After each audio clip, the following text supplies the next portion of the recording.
You know, brothers and sisters, there are many people that's trying to understand why am I going through this.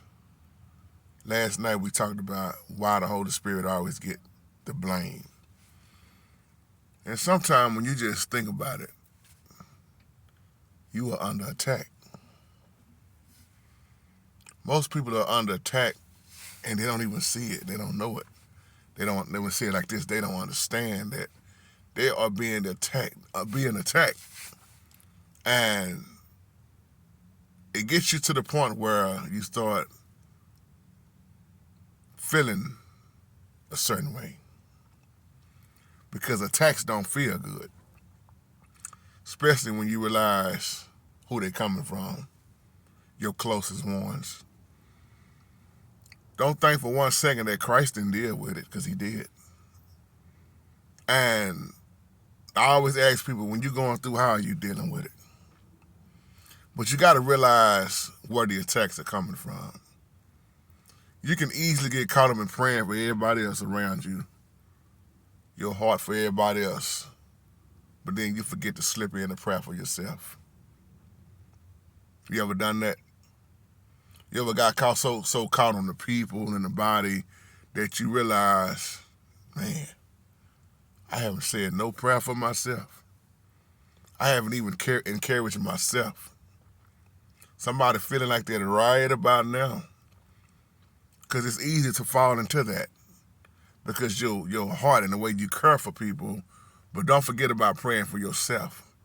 And I'm not saying this to be arrogant and like you feeling like you better than everybody else. No, you need to pray for yourself also.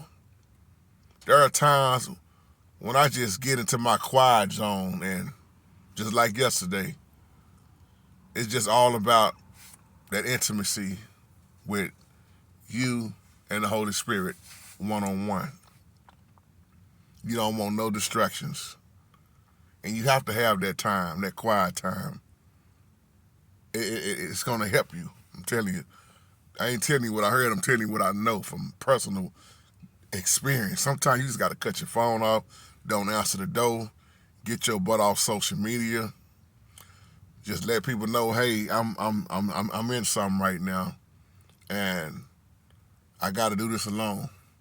But you are not alone. The Holy Spirit is right there with you. So sometimes you just got to realize you are under attack. That's why I said last night in the live chat, I stopped saying why me and started saying why not me. Because when you forget about the Holy Spirit, it's easy to do in His life when you're getting caught up in His life. You get caught up in your job, your everyday things that you do. You plan this and you plan that.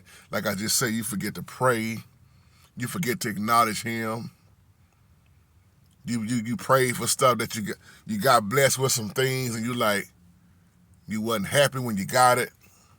You prayed for that job and then you hated when you got it. You prayed for that house just to realize you couldn't afford the electric bill on the house. You prayed for that car, but you couldn't stand the car note when it came in. You got to be in tune with the Holy Spirit.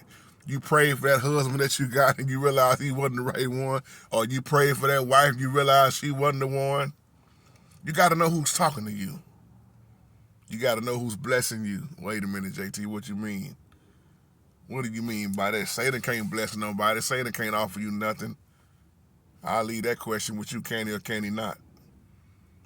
But to realize in this life, your personal relationship is what's going to get you through with your faith, your obedience, your compassion, your worship, your prayer life, your keeping on the whole armor, your renewing your mind. You got to do all of this, man, to make it in this life, because without the Holy Spirit, you're not going to make it.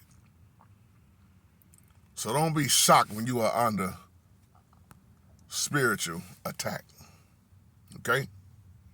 And I love y'all, and y'all continue to have a wonderful, wonderful, blessed day. Shalom.